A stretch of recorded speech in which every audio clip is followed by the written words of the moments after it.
Hello and welcome to Centurion's Corner, and today we are reviewing from Star Wars The Black Series and Star Wars The Mandalorian, the Dark Trooper. Now this is a little bit of an older figure. I actually kind of was a bit put off with the price originally, but getting the brand new Luke that's just come out of the hallway scene and going to Star Wars Celebration, I decided to pick up one of these guys, and I picked him up from In Demand Toys at their actual stall on a Celebration Day, and yeah, it was £35, which I think is about a tenner less than what a lot of places are asking for, because I'm sure it was about £45 originally and stuff. But yeah, it's one of those figures that I really wanted on the side. I kind of kept putting off, hoping it would go down in price, and they haven't. So I thought I'll get him before he disappears, and if they go down in price again, then I maybe pick up another one. So on the side here, we have his illustration there, like he looks from the Mandalorian set, from the mural scene there. We've got a few little jetpack kind of sort of things there for his feet. We've got his gun and some extra hands there, looking cool. On the side, we've just got that gold kind of sort of bit that's going around here, and he's number 28 in the Mandalorian. We've got his bio at the top here, and that illustration once again. So I guess without further ado, let's crack this bad boy open. So here he is in his blister pack. Obviously there was no hidden accessories at all there, because the actual window display is actually quite nice and large on this one. And so we get him out for our first impressions. I can't wait really. I really do like the gloss effect on this guy. I just hope he's not like wobbly or anything like that. He's just looking pretty cool. So we'll bring that light over a little bit more. I think I'm going to have to heighten up these lights for this dark guy. But yeah, looking really nice. I really like the details on that part there. On the back, not looking too bad either. So we're going to go away, put him through his poses, team him up with the Mando, and we'll see you in a mo.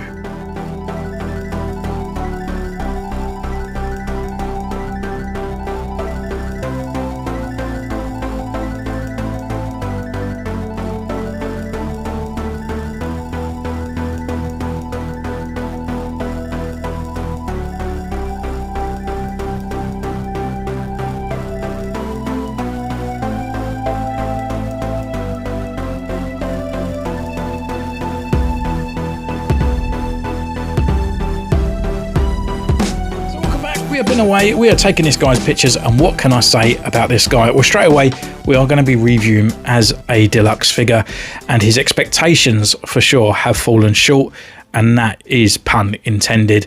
So he comes with a few accessories here. The first one is this kind of sort of like his blaster that he uses. I don't really remember seeing them in the actual the show, but obviously they were there, but for some reason I was kind of imagining that he had like a Purge Trooper blaster.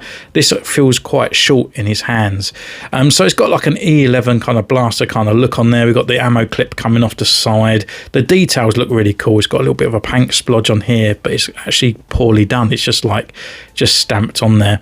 He holds it quite nicely as well in his trigger hand and into his like grippy hand as well, and it's got like a sawn off shotgun kind of feel, so I think they were going for the aesthetic look of a Terminator. So taking a closer look at the actual gun itself, we can just pull it out and you can hold it this way, so you can see all the extra detail parts. It is slightly warped as well as it's bending downwards, so I need to put it into a little bit of hot water. He hasn't got nowhere to store it onto his body. There's no clip on the back or on the side of his belt, so there's no holster. So if you're not using it, you're going to have to leave it to one side. The other accessories that he comes with is kind of like these fire effects that just pop into the bottom here. They're made of a translucent plastic going from the gradient to the brighter orange, and that just fits into these little holes so he can blast off with Grogu. And the last accessories that it comes with are his alternative hands. What do I do? I'll just swap over with this one here, and as you can do, you pull it out there, and it's a little peg system, and this one's got a little hole inside, and then you just place it over the top, and they plug on there. So he actually comes with two fists, and then he comes with his trigger hand and a more of a grippy hand as well. Taking a closer look, the details are pretty cool on there. So, I mean, they're all done in black, so nothing's really kind of sort of showing off there. And you've got his little hand plate. The only thing I would say about it, they look really, really small. I mean, compared to like Mando and stuff in the actual sort of episode, he's like punching him in the face. This really looks like it's just going to tickle. The size proportions does look a little bit off to me. And that's it for his accessories. And as a deluxe figure, I feel really cheaped out. I just feel like there should be something else. This is like a really light piece of like armor Like, I don't think it's going to cost much, so I think we should have like 2 of these where we actually can place over like a battle damage section or something like that, so we can actually get those kind of looks off where the one's battle damaged and compared to the other, and then build it up if we wanted to do so with like army building and stuff, rather than them releasing it later on as a battle damaged death trooper. But yeah, so for the accessories, for me, I feel like they've just missed it off the cuff there. Just needed an extra little bit of piece to make it even more appealing, I think, for the price. The other parts he comes, so he's got his articulation here, so he can turn left, he can turn right, he can look down this far and look up this far. He's got a lot of sort of movement there in the head, to be honest, with that lower neck movement as well. Arm-wise, it got full rotation, but it does get hindered by these kind of sort of like armour plates here, and they have got a little bit of articulation here as well, so there's a little bit of leverage for the height part there. It's got a nice beautiful butterfly joint in there, and the arm can come up this far as well.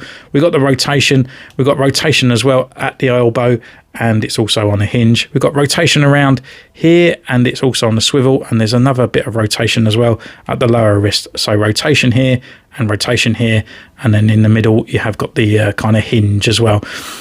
And then we're at the waist, we've got left and right, so the crunch is about here. There's no movement at this part, at the lower part. He can crunch forward this far and crunch back that far. Legs can come up this far, forward, back, upper thigh rotation there. We've got knee rotation. We've got single knee joints that come up to here. And then we've got rotation at the lower, at the boot cut part here as well. And then we got the rocker and the pivot at the ankle. So articulation wise, it's pretty cool. But the more I've been playing with him, these bits have come really quite loose, and he's got like these sort of like ratchets in his legs. So when it feels like he's more natural in this prominent position, but they just look a little bit too kind of sort of like togetherness. I know when he's sort of standing there upright and he's before like the power's moving in. If you want a more of a natural kind of stance on there, the ratchets don't feel like they feel like they want to snap back in or snap out. There just doesn't seem to be a sort of like a mid on that part. But on top of that, though, the articulation for him I think isn't too bad, to be honest, and I think they have done well. So I will give him a tick on that part. It's not like every single one's going to be loose down here. It might be just mine. So going into the details, we can actually look at this guy's face, and yeah, it's pretty cool actually. I mean, it is done in a gloss black, and the gloss black looks really nice, as you can see on here. We've got those sort of red beady eyes coming through on there. Kind of wish they were a little bit brighter if they used a brighter red, but it doesn't really take away from the look. They do stand out on the black. And then you've got all these extra details down the side in there, so you've got that kind of neck seal, but there is kind of like robot parts and stuff up here. I don't know if it's going to pick up on the camera.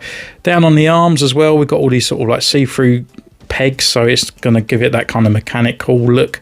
We've got extra silver parts around on here just to give those extra looks on there, and even all these little details just inside as well, looking like cogs and whatnot. We've got these hands as well, looking pretty cool. On the actual torso, this part's actually made of a sort of like a vinyl, very soft vinyl plastic, so I feel for it loses its kind of gloss look compared to the rest of the figure. And underneath as well, it's actually got more of a look on the inside. There's actually sort of more mechanical parts just underneath as well. So if you did really want to make a battle damage version of it and cut a bit out with a Stanley knife, you can do so, and it will have some mechanics underneath it. Looking down here, we've got extra parts and whatnot of the robot bits around on the back, looking pretty cool. Down on the legs as well.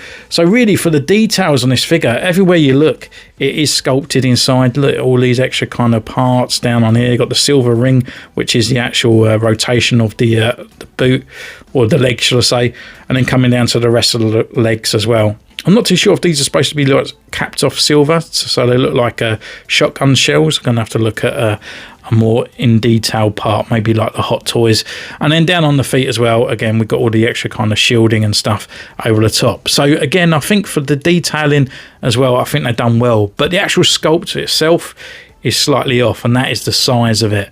So I'm not too sure. I will give it a tick because I think they have done well with the figure, but it's just the size proportions in that which really do fall short, as I will let you see. So getting this guy just to stand up straight, we can bring in Luke Skywalker from the light cruiser as well.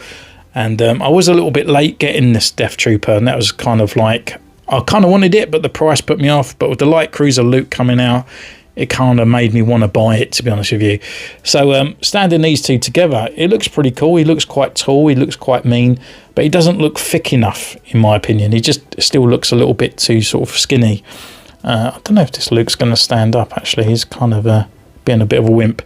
But my other kind of part here, let's bring in the Mando, actually. So the Mando, you know, again, size comparisons, but it doesn't look big enough for me to be a deluxe figure. Where these guys originally coming out, near enough $54.99, which is ridiculous for an action figure with so little.